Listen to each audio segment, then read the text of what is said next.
keep showing up.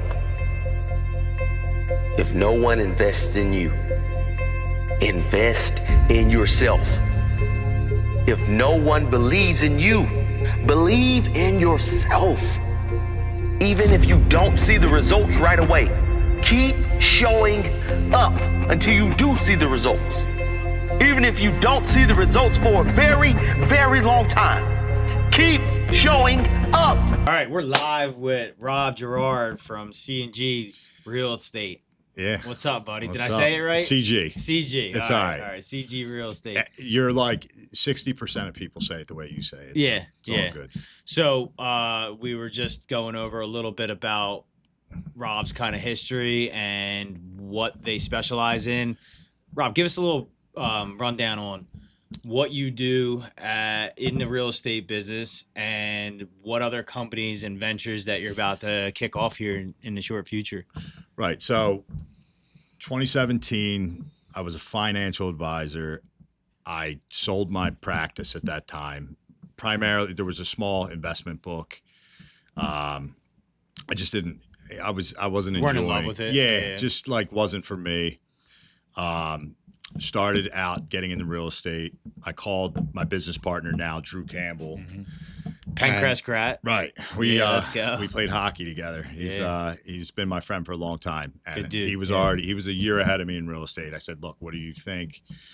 And he was like, look, it's a great industry. We were at a different brokerage at the time. I got in just solely to flip houses. But then I realized being a realtor, like you can make a decent amount of income selling, buying houses for people, right? Like representing clients on the retail side. Sure. At that point, 2 years in, we decided to spin off of the brokerage we were at, which was a good fit for us. It was just in a different location. We wanted to be more Delco centered. We started our own thing. We had those Aston offices. We already I remember owned. that. Would pass them across 5 Points. 5 Points right there. We just moved out of there. Did you? Yeah, so we bought in downtown Media. But over that course of time, so the last 5 years, we started in March of 2021. So we just had our 5th year anniversary a couple months back. Thank you. And from that point, there were 6 of us, and now we just hired our 110th agent, which is awesome. So like the growth has been there. We offer traditional real estate services to buyers, sellers, investors. From that, we opened Evergreen Land Transfer, which is a title company. Okay. So obviously every time you get a loan, you have to get title insurance. We offer that in-house. We just created a mortgage profit and loss. It's a P&L, it's called. Okay. It's through guaranteed rate, through Citywide Mortgage. Nice. So we partnered with a couple guys in Philly. They're great. So now we're offering mortgages in-house, and then we just started Redwood Insurance, which offers property and casualty. Property insurance, not like auto. We do all of it. You can do auto as well. We do everything. Yeah. So we just started that. But basically the idea was to create the brokerage as a lead gen platform for all of the other businesses, which is... That's amazing. So the next time anybody needs a house, one-stop shopping with Rob. We got 110 agents that can help you. That's amazing. That's amazing. Congrats on the success. I mean, we kind of grew up together. My sister knew you a little bit better just being in your age. But I saw you around years of high school, after college and stuff like that. You actually worked for me. Dude, it was funny. For a couple of days here and there. I was thinking about that driving here. Like, it was probably like 08, 09, and I just was in like a horrible dark time. Like I got fired. So I was an accountant. That's what I went to school for. CPA. Right. No, I wasn't a CPA. I don't think I was smart enough to be a CPA. But I got fired from my job just because like I was struggling with life at that point. And I remember like working. I was working as a pizza delivery guy at Lima Pizza.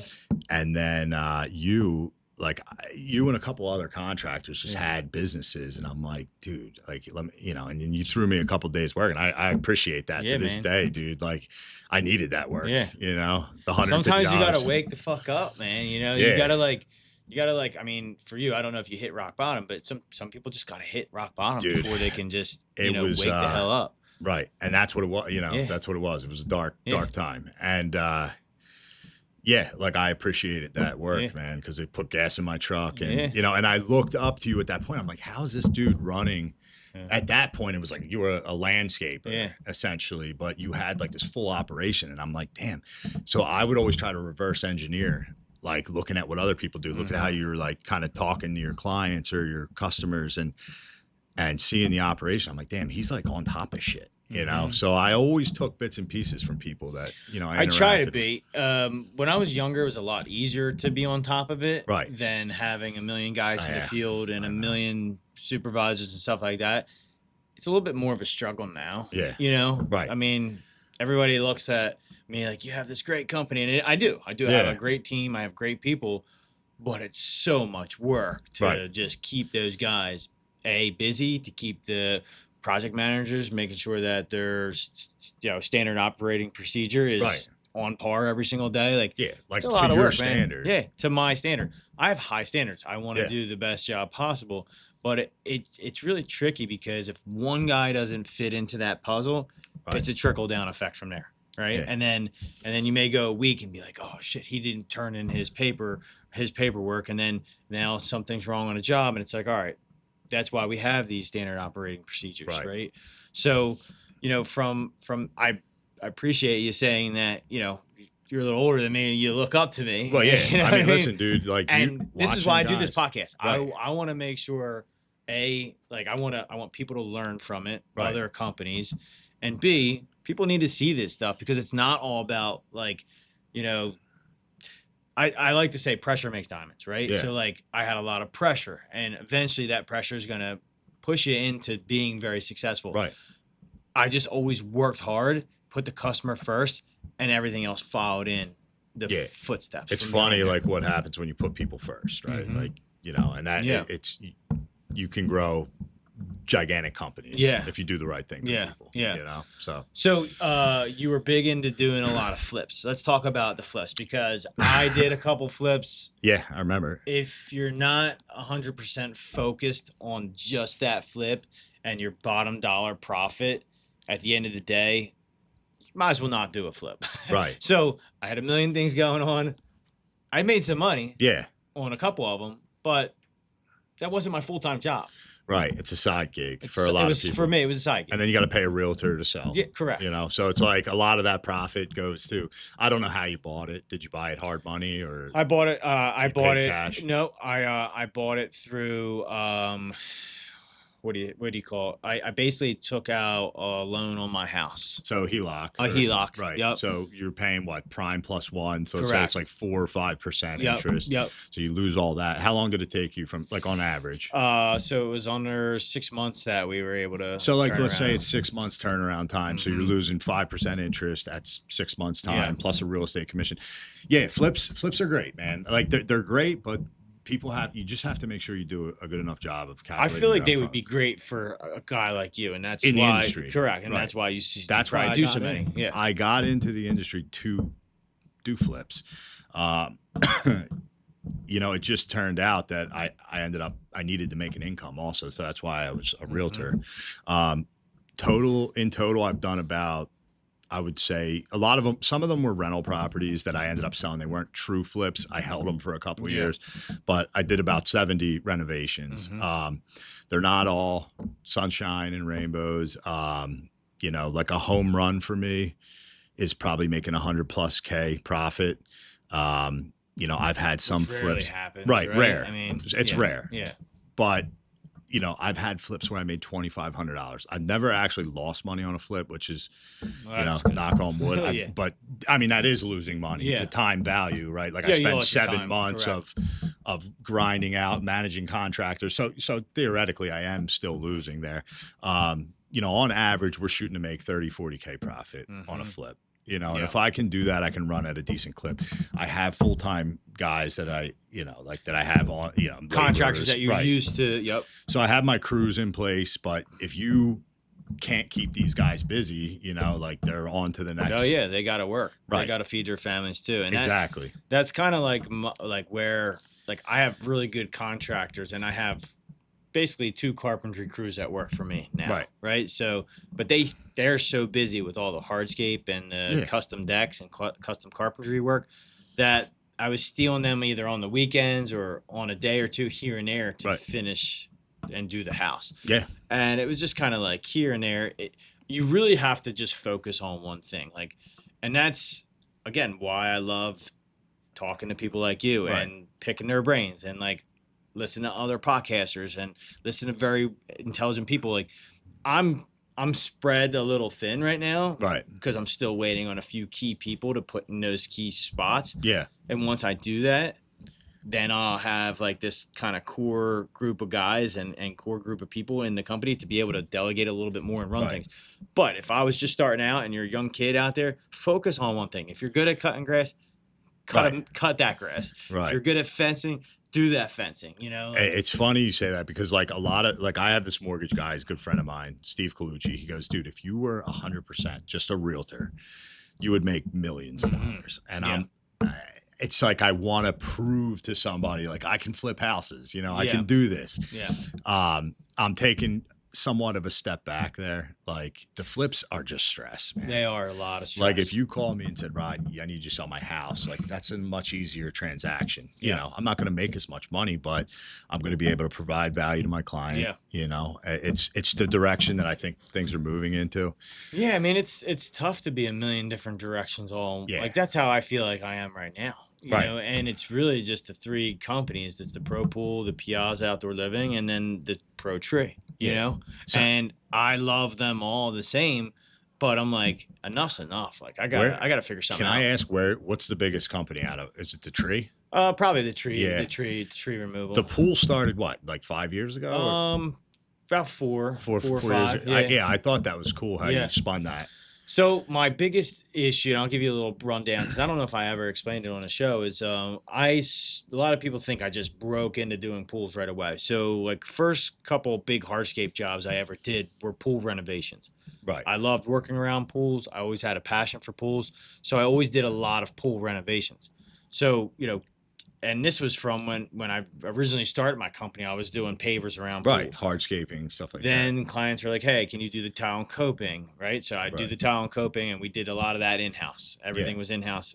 Back then at that time, I mean, we're going back almost 15 years now. I've been in business for almost 20 years. Right.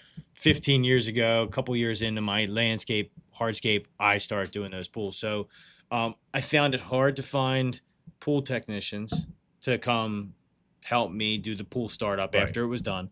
I found it hard to have plumbers to know what they were doing. It's not like you could just take a plumber from inside Right. and know the circulation or the hydros for the outside. Right. You know, you can make a couple connections and go to the pump and equipment, but are they going to know what to do? Maybe it works, maybe it doesn't. Yeah. Right. So I found it hard to do that. Then I started hearing a lot of horror stories from clients that had their pools renovated, that the renovation company did a horrible job. Didn't prep the plaster the right way, didn't do the tile the right way. It's failing. It's failing. Yeah, within the first 5 years, which Right. it shouldn't. If it's done the right way, it shouldn't fail within the Right. first 5 years. Now, I see this a lot, but like it's all about water chemistry too. So if you're gonna just like get a pool renovation done and just let your pool just go and not take care of the pH and the chemicals in the Right. pool the right way, of course it's gonna fail the right way. Right. Right. If nobody's closing your pool the right way and draining the water down below the return lines and the skimmers and plug in everything and blowing out all the air, of course it's going to fail. Anytime water freezes inside of a pipe or a bottle, it's Right. going to explode. Of course. So I school my clients that way when I'm out there selling the job because Right. I know what I'm talking about. So, you know, rewinding back to that 15-year mark, I saw just that kind of like open area void where people were just upset with either their pool builders or they couldn't find somebody that did it all. Yeah. So So now, you do servicing as well. oh yeah, we have three full-time service techs that Wow. are just out there every single day. That's awesome. I said two because there's two crews, but one crew has two guys. That's awesome. Yeah. So it's so funny because that's my first year. This is my second true year in the service business. wow. Okay. So I just started, and we have a little over 140 clients now that we're servicing on a weekly basis. Yeah. Yeah, which is pretty crazy for the first or second I didn't year. know you did that. Yeah. I Yeah. pay a guy to come out to Yeah, clean your have you. pool. Yeah, it comes every week. Yeah, we do that. Yep. Yeah, I feel like I should. So run we it use by an you. app called Skimmer. Skimmer gives you a small report and a list of things that we did on your property when we come there every single week. Yeah. And it'll send you multiple pictures and multiple images before and after what your pool looked like. So if we came there to open it, your pool had the cover on it. They take pictures. Oh, that's cool. When we leave, pool's blue, clean, and a bunch of other pictures. So it's like technology. And you get an email right away. Right. I love that. Yeah, it's amazing. I love the software that we've been using. So it's a CRM, and it's just an awesome CRM It helps you to manage use everything. just for pool service, and helps manage. So fast forward into my business. Kind of COVID hit, and I had clients asking me to do their hardscaping around the pool they were about to build. Oh, by the way, do you build pools? No, but I can handle the whole project because I like to make sure that I'm in control in order to get the hardscaping job done on time. So we subbed out a couple pools, and it was a nightmare with the companies that we subbed them to. Right. They just weren't performing Right. as they said they were going to perform. They weren't there on time when they said they were going to do the rebar. That's They my weren't- life. yeah. Managing contractors. So- Contractors. And a lot of these big pool companies just get the deposit, and then you're locked in on that price, and you're at the mercy of them to start the job. And then once they start, they sub it out. They sub the excavation out. We do all the excavation in-house. Then they have to sub out the short plumbing. So they have to wait on a guy to get there and short plumb everything. Then they have to sub out the rebar. Then they have to get the inspections done. So now you're a month or two before gunite can even get done. Yeah. We're 10 days from excavation. And people to want gunite. their pools. Like They want to swim. they want to swim by, May, I guess. So I mean, but these jobs are probably extending. into May, June, July. Yeah. right. I mean, listen, we can only do so much until we get the permit. Right. As soon as we get the permit, we can rock and roll. The permits have been taking crazy long. I actually want to interview a township supervisor here, which I might have a guy shortly to interview. It's because not necessarily comments aren't made at us, but they're like, hey, you said we would be swimming early spring, and you would if we could have gotten your permit. Right. As you know, with townships and permits, we want to do things by the book. Right. But there's so much more When you have legwork. site prep, You have to get engineering. You have to get a survey done. Right. You have to do the engineering. The surveys take weeks. Surveys take weeks just to schedule, and then once you schedule the survey, now you have to. So once the survey is done, then we take our design because we design everything in house. Yeah. Then we flip our design on top of the survey to make sure we have the proper setbacks Everything, right? and everything. Now, if that pool patio and pool is over 1,000 square feet, now most townships require stormwater management. So now the stormwater management has to get involved. Wow. The engineers that do this, our survey company does the stormwater engineering. So that's good. Wow. It's one stop for Okay. them. Now you have to draw on the stormwater management. You have to give the client an actual price all based off the stormwater management, and it's a lot of legwork. And that usually takes 2 to 4 to 5 months. I mean, we've had permits take 8-9 months before.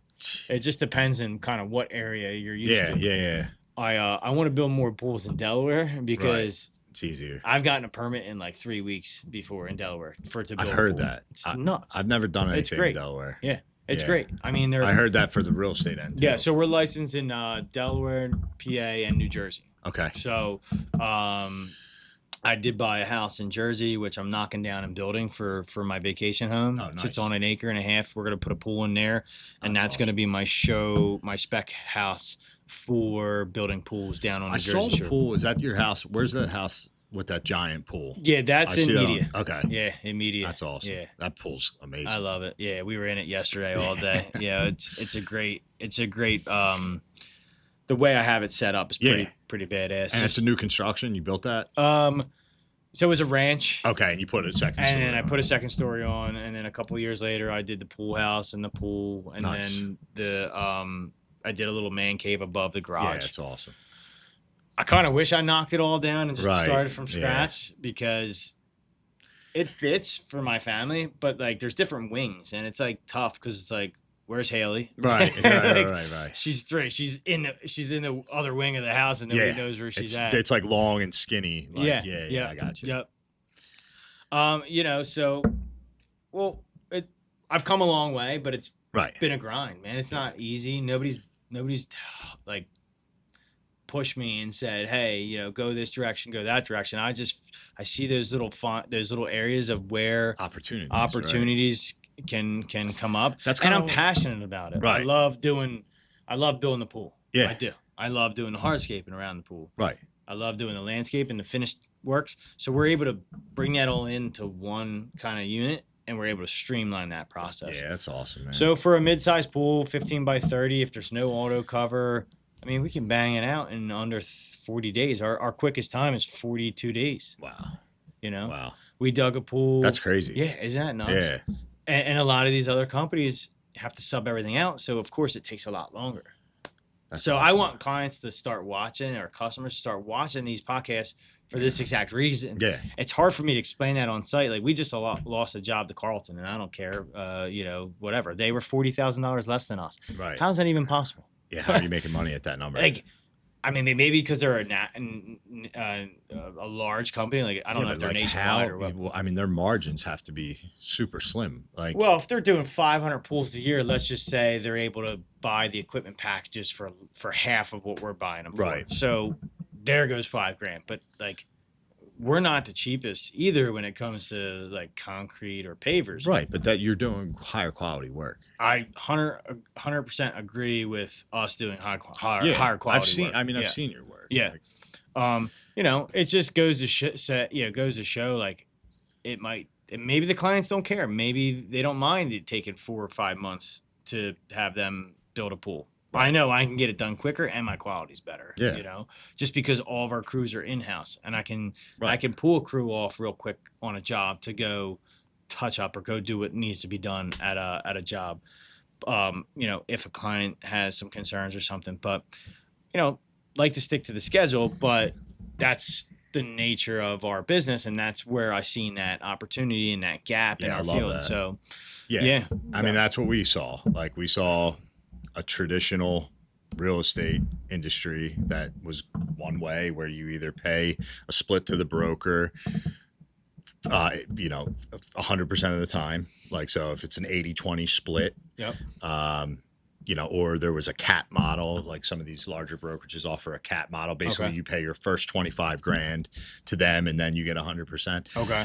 So we really? Yeah. If you're part of that brokerage company. Yeah, exactly. And they're all sort of set up similarly but differently. Okay. But so in other words, you have to, in order to get your kind of commission on the deals, you have to hit $25,000 first. There's a split until you cover that cap. So I think I've never been in one of these brokerages, but I think you pay like 60-40. Okay.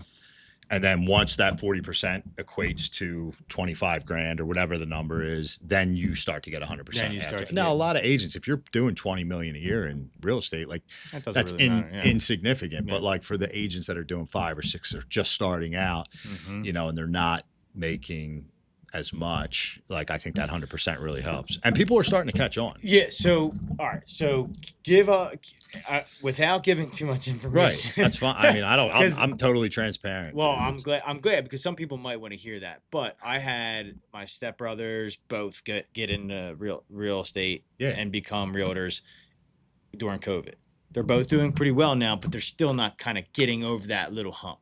I know other people during COVID jumped into trying to do real estate. It's easy. It's not easy, but people think it's easy. Right. It's not. You really got to know. It's easy to sell a couple houses, but if you want to like make a business, it's correct. It's like anything else. So give us a little bit of rundown on how you are able to acquire all these real estate agents, but also, I guess explain your process. Yeah, I guess. Right. In a sense. So when we started, we weren't getting agents that have been in the business for 20 years. They were like, who the hell is CG Realty, right? Like, I've never even heard of them, which is fine, right? We were like, well, hopefully one day you will hear of us, right? But I remember having conversations with experienced agents at that time and basically laughing at us. over the course of time, we just said, like, look, we're not trying to, the intention was never to get as big as we did. We just wanted to be able to have a platform to be able to sell our houses. Whoever wanted to work there, you're welcome to have 100% of your commission. But then after we got like 10, 15 agents after year 2, I'm like, oh, okay. So like, what if we started a title company? And then the push towards recruiting started to happen. So once we started getting like, hey, you get 100% of your commission through us, people were like, wait, how do you even make money? Well, we would transparently just tell them like, look, we offer title and title services. You have to do that. You don't have to use us, but we ask for a shot. You should. Yeah. Right. We ask for a shot at that business. We do a really great job. Yeah. And like me and Drew always say, like, we built from the draft, right? So we had a lot of agents that didn't have prior existing relationships with other title companies.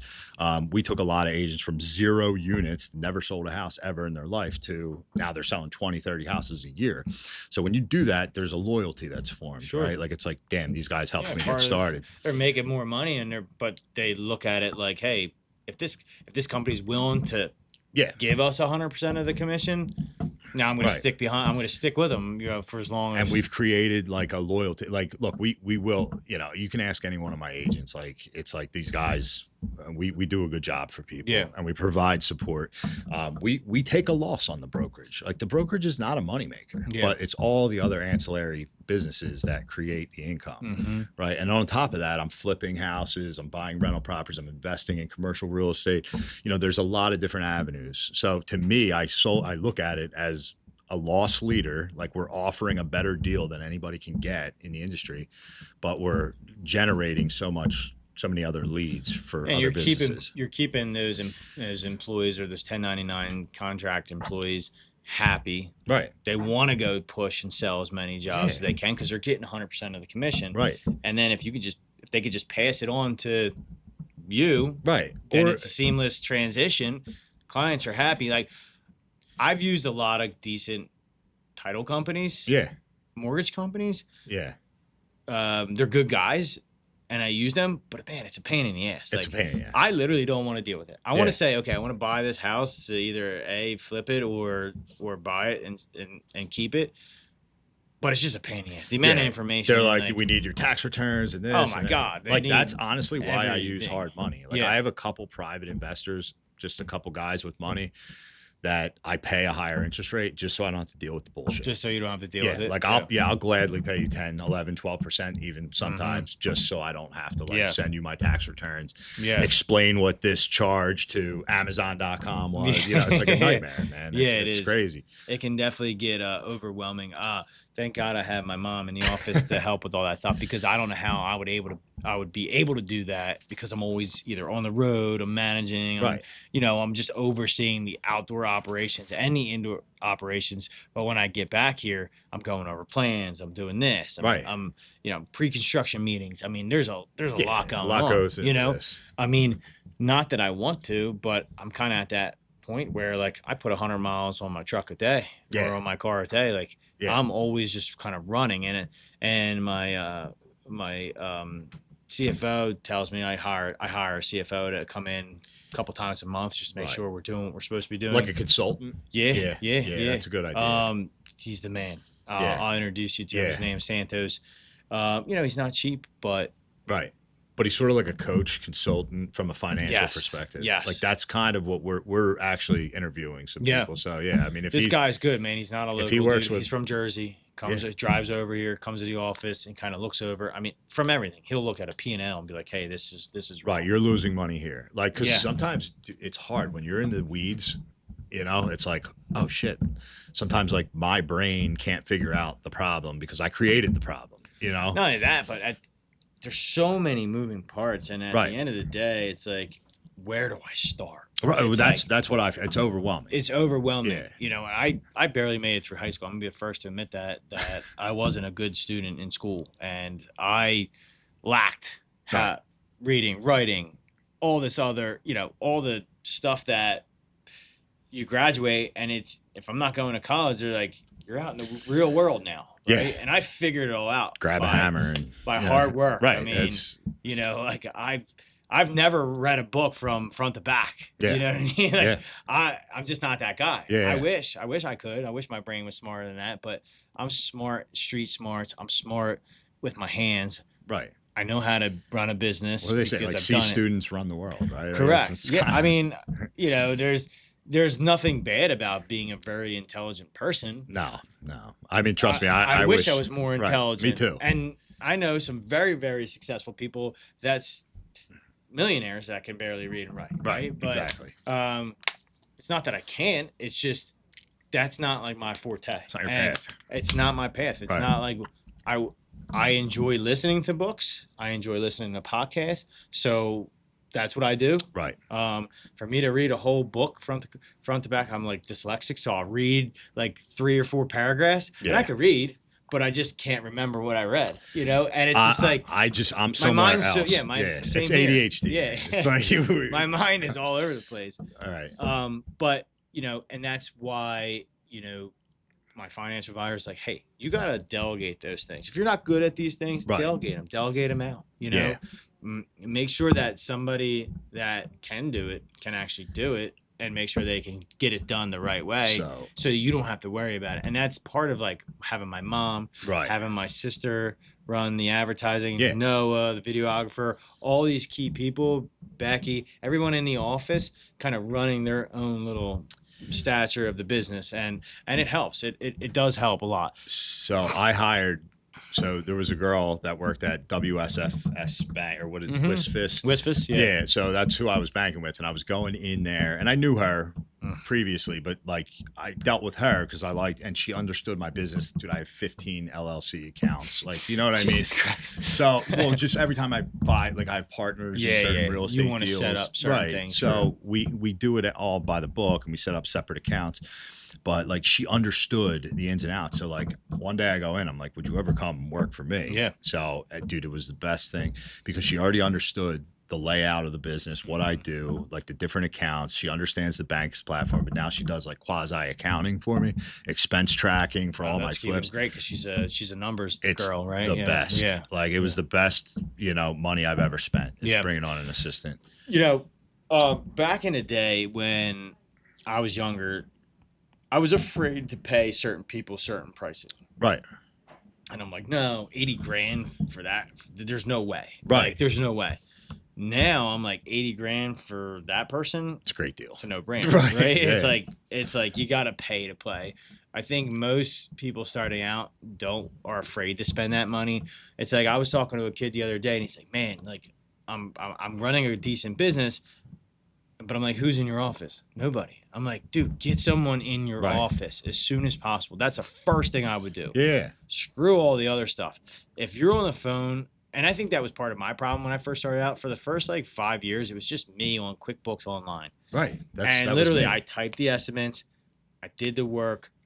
I'm sending estimates inside my truck when I'm done. Right. And it was a lot smaller work back then, but the best thing I ever did was hire somebody to be in the office full time. Yeah, so you don't have to deal with like how many Sundays did you used to work back then? Oh my god! All the time. Every Sunday. I Right. still work Sundays now. Yeah. But sometimes, but Right. But like it's becoming yeah, less and less. yeah. But I like, don't have to. But dude, if anybody knows me, I enjoy working. Yeah. Like I'm not one of those guys. Like even if I won the lottery tomorrow, I'd Yeah. go vacation and splurge Yeah. a little bit.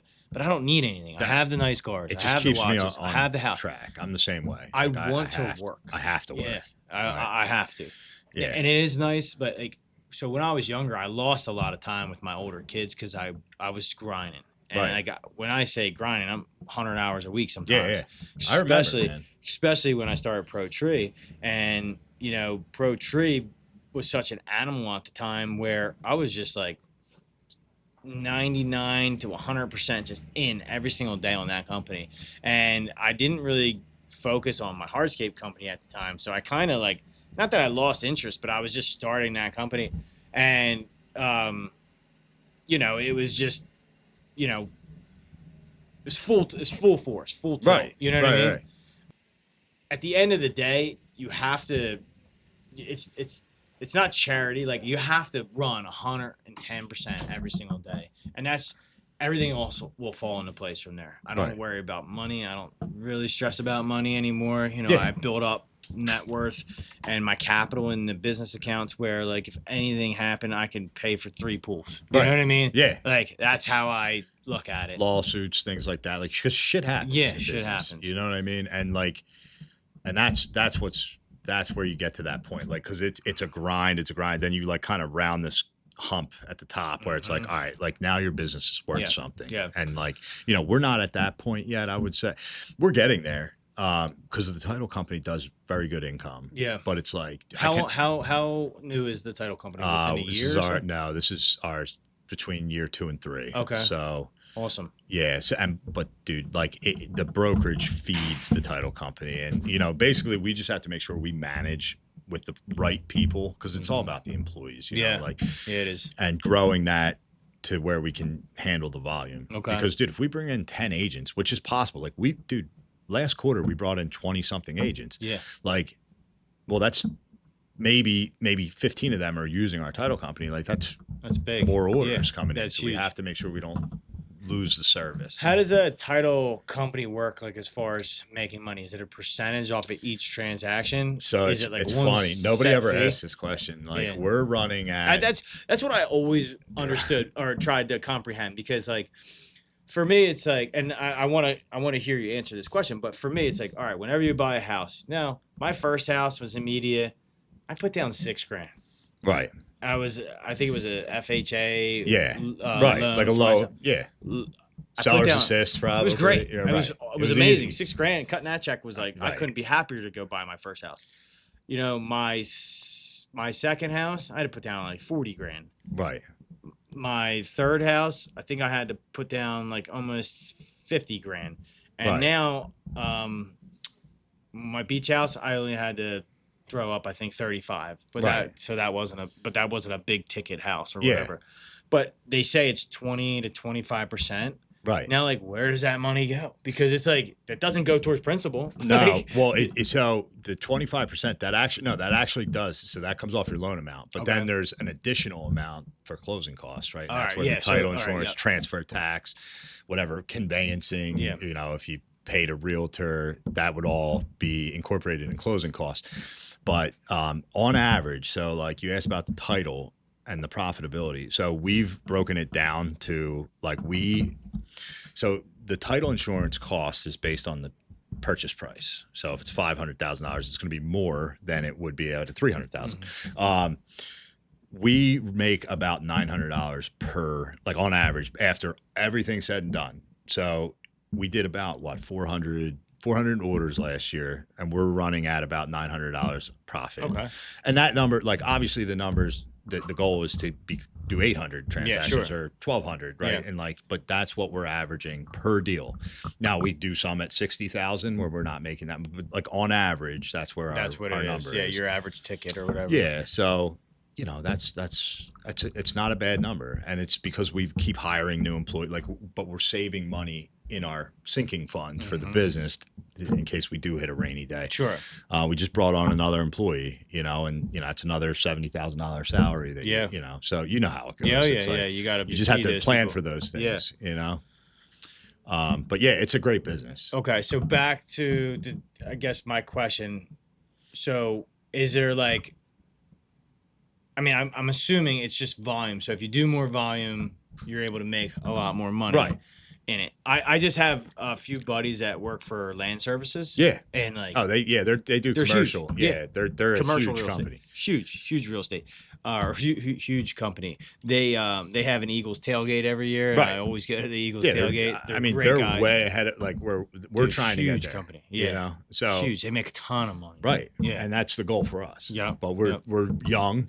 We have a really nice lead gen platform that feeds the title company. But it's like some of those outside relationships with attorneys or, you know, like on the commercial side, I mean, you get in with some of those guys, developers. Yeah. I mean, it's really like, I mean, I've said in business before, it's like who you know, not what you know. You can always figure out how to do certain things. But, you know, I've always tried to keep like a tight circle, but also not burn many bridges. Yeah, I mean, right. listen, I've been in business for 20 years. If somebody is mad at me because I never paid them, or but what they can not say is that I never not finished a job. Right. Like I've always finished a job for my clients. Yeah, like you did what you said you were going to do. I can't speak for the fact that I've hired multiple salespeople over the years that didn't really do their job, Right. and didn't honor what they said they were going to do, but it wasn't my Right. word of mouth. Right. My word of mouth is like, hey, whatever I say, you're going to get, nothing more, nothing less. Right. But I'm not going to also let clients walk all over me either. Yeah, you know? of course. Like, Because that'll happen. It will. Once you play It the will. nice guy. I you know. am a super nice guy. So am I. Super nice guy. You know, I did this job for this guy in media. We had a great relationship. I worked with him for the last year and a half. For this guy, I was by the day. I was by the day rate. Right. With my carpenter. So you were doing him a favor. Well, I was doing him a huge favor because there were so many knick-knack little things. I mean, I think he owns like 50 some doors in media, Right. like all in the borough of media. And I was doing him a huge favor, and I did a lot of big work for him. And at the end of the job, and you know, I put on just a mock-up proposal for him. Hey, you know, this task might take 6 to 8 days, but contingent on if there's any other stuff you add on. Right. I mean, him and his wife were just adding shit on. Right. Isn't it funny how So when they got the bill, they're like, it was like $30,000 over what they originally agreed on. But in my quote, it said any additional days will be paid. Well, they still owe me 18 grand. They won't pay me. They paid me almost half of it, and they won't pay me. So now I got to sue these people. Yeah. It's like, are you kidding me? Yeah, no, it sucks. You guys were happy about everything, Right. the whole step of the way, and you knew we were over the targeted day mark. Right. You didn't say anything to me until Yeah. the things were finished. Like Yeah, how it's- screwed up is that, yeah, man? it's Like, ugly. I And mean- they think because they have a little bit of money, well, guess what? I got money too. Right. And I'll sit in court Yeah, all day the only people long. that win there are the lawyers. you know? Correct. The It's only like- people that win are the lawyers. And I don't mind spending 20 grand to get my 18. It's Right. principle at that point. Yeah. You know what I mean? Which, yeah, exactly. It just sucks because you shouldn't think by having a little bit of money you can do that to people. No, you know, like I I have a family, I have kids. Like I Right. I rarely made anything off of. I was doing them a favor by the day. You know, yeah, and it just sucks. And it goes to show that people out there are just, it's ugly, you know, man. it is ugly. And my perfect business is to have a business with no employees. I know. You know? Like an AI just runs everything. no customers, Right. right? You know, like which is impossible. I mean, but- dude, I'm going through a different scenario, but it's like I have an Airbnb like downtown Kennett Square, Mhm. beautiful property, Okay. beautiful neighborhood, and you know the goal was we're gonna short-term rental, have a nice spot for people to go to experience Kennett Square. But dude, like the neighbors of this property are just out with their pitchforks and like, Really? dude, I had a driveway go in. They were complaining about like the off-street parking, so. You know, they pushed us to put a driveway in because they didn't, you know, and it's just like the guys are basically the neighbors like protesting. Like it's unbelievable. Is it an actual house or is it like a? It's a house, man. Okay. It's a beautiful house, but like they don't So want, what the hell? Like, right. that's It's not, I don't understand like somebody's obsession with someone else's property. You know what I Yeah. mean? It's like, yeah, it's in your neighborhood, but we're following the rules. We're You don't own permitted. it. You We're know? permitted through Kennett Square Borough, Yeah. right? Do you have to be permitted to own a Airbnb? Yeah, You do? like around here, like Okay. it's all the laws are very tight.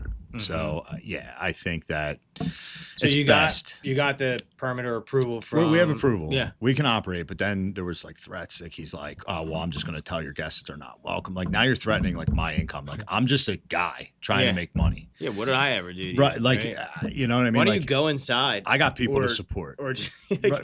It's just like why would I you don't get people, want man. to sink somebody's opportunity? Yeah, I don't get it, man. It's I mean, it's not like you're attracting like bad renters either. Like I mean, Airbnb, they're somewhat No, vetted. it's like right? Longwood Gardens. It's like people like Yeah. we're not giving this place like it's expensive to Yeah. rent Airbnb. Yeah. You know, and it's like we did a beautiful renovation to the place and like we had it staged and we spent $30,000 to furnish it, you know, and it's like all that could just go to waste. Yeah. If this guy one bad review, it's like crazy neighbor, you know. Correct. Yeah. We don't want to One rent Karen there. that Right. put something bad up there, you know, God forbid he'd put something up there about whatever, but now you're not getting rental out. It's mind-boggling, man. It's like, you think you're going to sell that one then? I don't know. We're gonna try it. We're gonna try the Airbnb until look, because like we have, you can't just attack somebody's business, right? Like, there's legal repercussions for stuff like that, and not obviously we would never want to get into that, but like we will protect because there are those people out there that just can't keep their noses to themselves. It's like, it's your property, you pay taxes on it, you own the property. What the hell does he? Right. What does he care that somebody rents it for a week at a time or a couple days at a time? Yeah. So I don't know. We're trying to navigate that system, but it's like the same thing, man. It's like there's always just issues with it. Like anytime that you might have to get lawyers, it's like it's never a good thing. Yeah, because like you just said, nobody gets the benefit of the doubt but the lawyers. Right, the lawyers. It's like let's work it out. Like, and I would have, if this guy would have been like, hey, look, I'm gonna compensate you now for half of that 18 grand in a couple months. If you're strapped for money, right? Pay me in a couple months, right, whatever. Right. Just pay me what we work. So I've company cam. It's great. Again, they don't sponsor this show, but they should, because I usually tell everyone about it, and it's always on the podcast. But and you should look into this for the general contractors or the guys that are on your site. So basically, I'll show you after, but it's an app where your foreman or your GC takes multiple pictures throughout the day, right, and documents everything through company cam. They can do cool. walk around videos.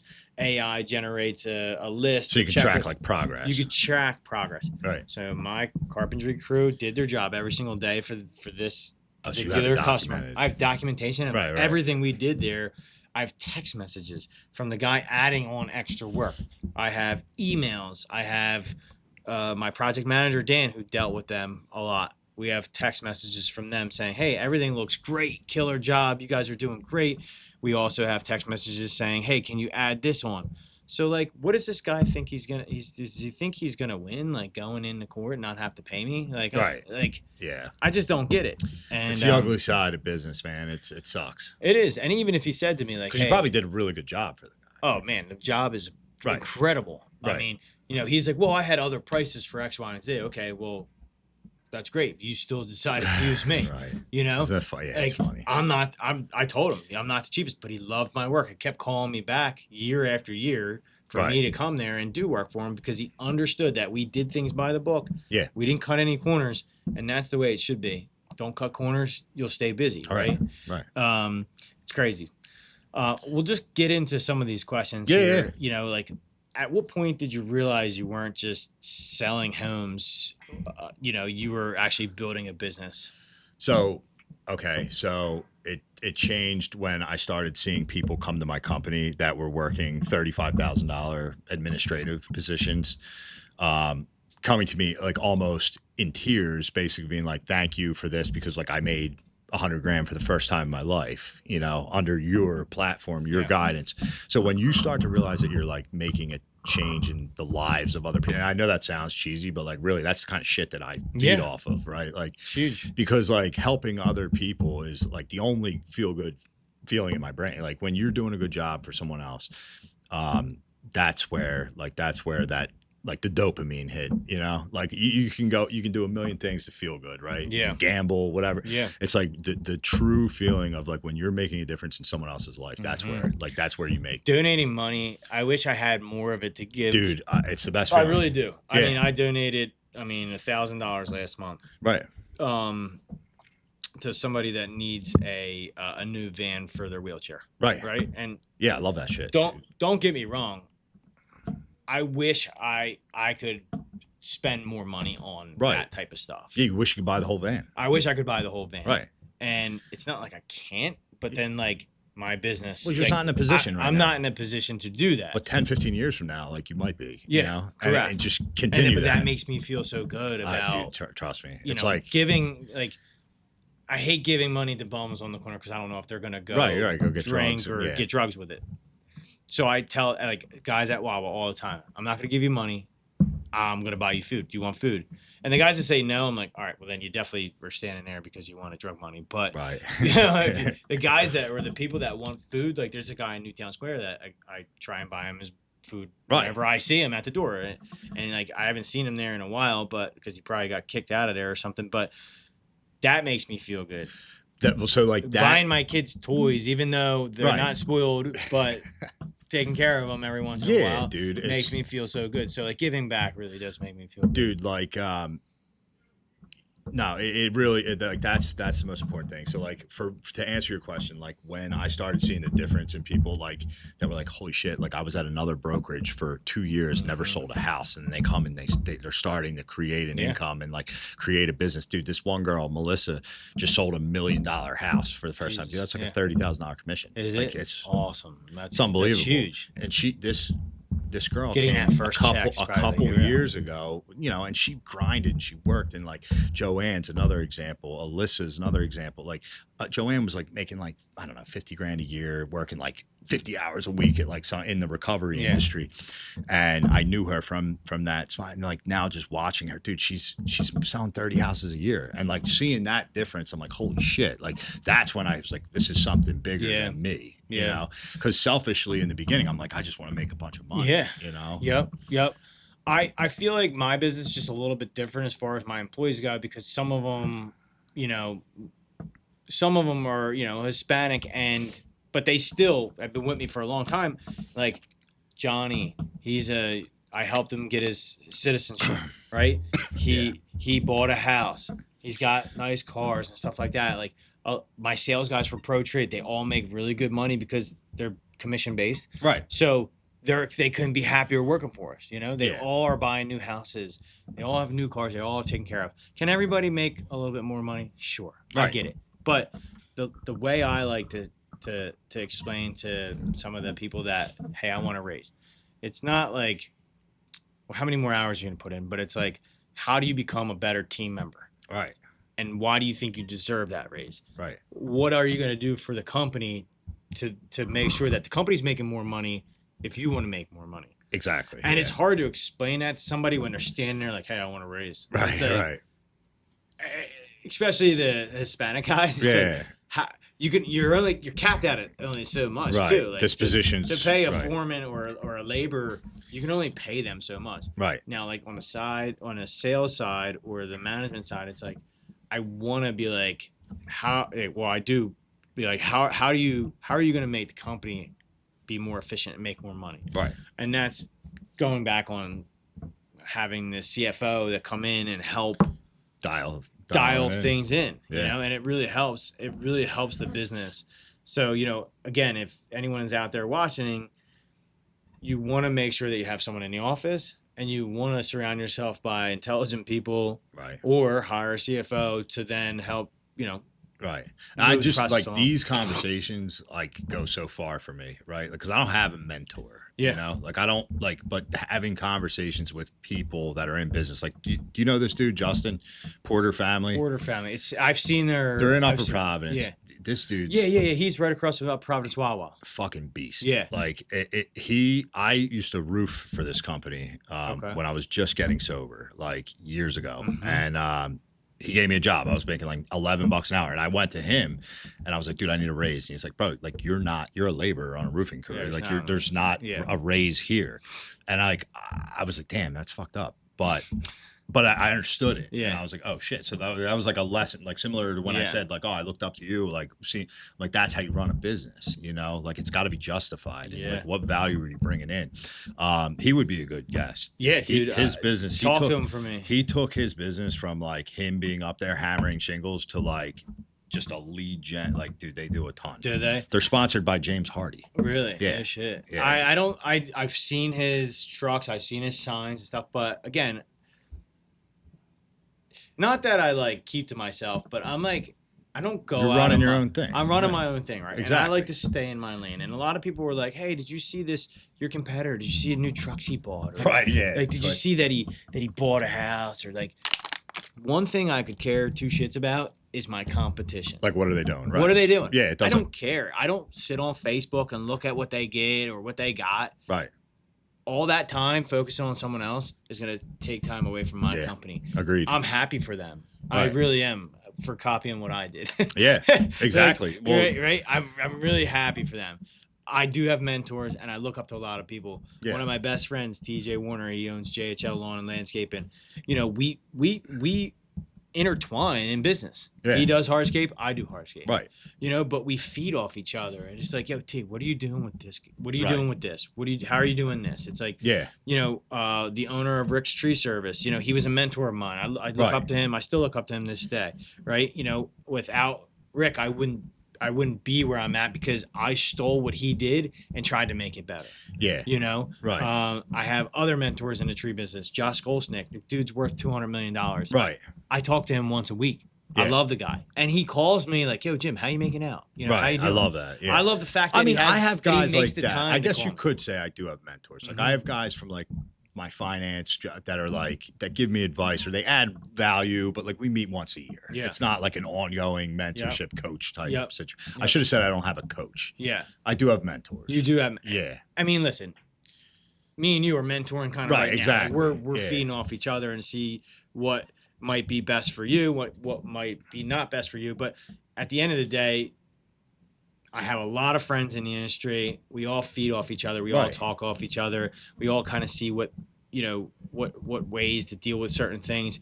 But it's really like, you know, surrounding yourself by people that are much smarter than you, much more wealthier than you. Right. You're going to advance by, you know, those little tricks and trades Yeah. on things that they picked up Right. over the years, or maybe they had certain mentors Yeah. mentoring them. But at the end of the day, it really just comes down to just good communication, taking care of your clients, Right. not burning any bridges. But you can only make so many people happy. Right. You know, Right. you can't make everyone happy. No, You it's, know, it's impossible. You know, have you? One other question here: have you seen landscape, hardscape, or pools become a bigger selling point in the recent years of a house or a home or something that you've? So yes. So I'm listing a house right now. It's actually a client of yours. I don't want to say their name, Okay. but I'll tell you off. Yeah. Yeah. But I'm actually selling their property, and they were like, "Oh, we got to call Jimmy from Pro Tree because you know." But dude, they have this beautifully hardscape. I don't know if you did that. Probably, it's maybe. on Yeah. Rolling Road in Springfield. Okay. Yeah, dude, around their pool, it's beautiful. Okay. Like it's a huge selling point.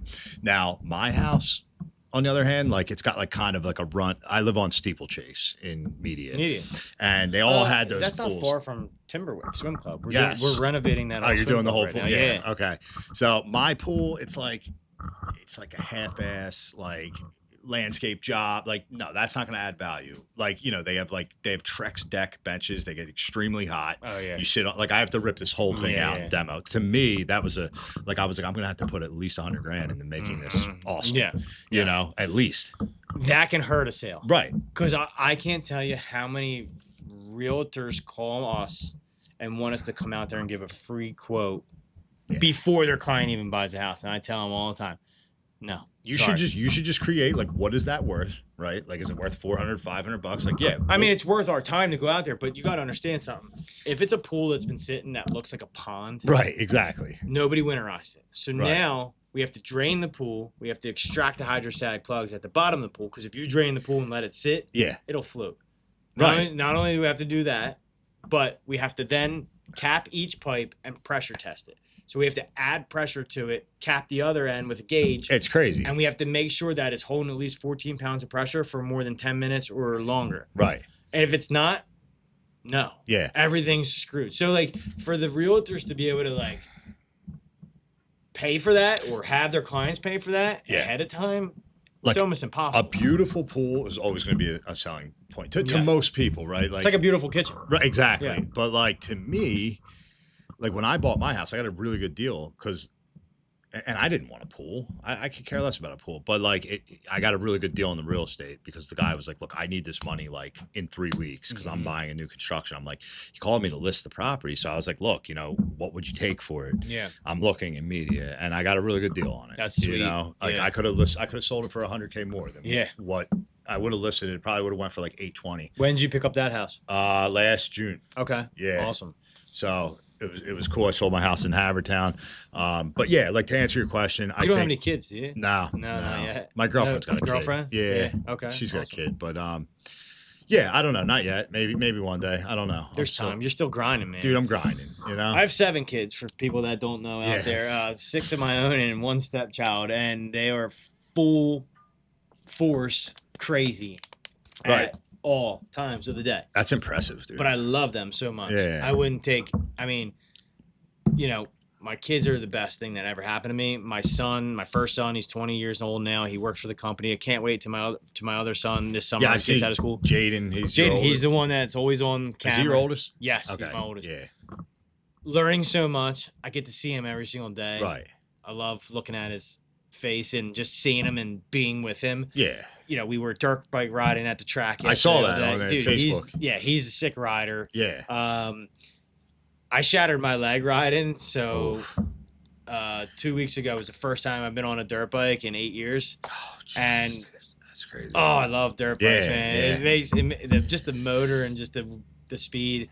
I'm just a speed junkie, and I love riding. But you know that my wife's like, well, what if you get hurt? I'm like, you know what? Screw it. YOLO. I have fun. You know what I mean? If I ever go out and pass away, if I pass away on a bike, yeah, it's happy. At least you went happy. I went happy, right? Right. I don't obviously want that to happen, but that's my happy place. And Right. I get that. You know, that is just like, dude, at the end of the day, so much stress, so much anxiety. When you're on that bike, you're paying attention to the road. You're not on your cell phone. Yeah. Dude, you're the freest you would ever be. I'm gonna go buy some dirt bikes. I've already been. It's already been in conversation. Did you ride back in the day when you were younger? I rid dirt bikes, but I never owned one. Okay. I would probably buy quads. You know. I have a quad that it's just hard. There's nowhere to ride around here. Yeah, That's you the got to go to problem. Jersey. There's a couple spots over in Jersey, that's where we go. So Pine Barrens. Yep. Yeah. You're technically not allowed to ride in there, but we stuck in there last year. We go to the tracks. So there's a track in Millville, and then there's a track that we just went to for the first time up near New York yesterday, and that was an awesome track. Right. You can go there and rent or take your sports What's cars the consequence if you get caught? Like first offense? I don't know. $1,000 fine. $1,000 or Yeah, something it's like like that. it's kind of like cost of doing business. Yeah, you know, exactly. Yeah. You got any questions for me, man? We're about to wrap this up. Yeah, I dude. appreciate No, you I coming just out, look. man. I'll say that I'm impressed by what you've done. Thank you. I mean, the questions. We could talk for 3 more hours, all day, dude. We're all day. talkers. Yeah. But I appreciate you having me on Yeah, this here was and fun, just man. talk, man. So Thank you. anytime. Appreciate it. Thanks.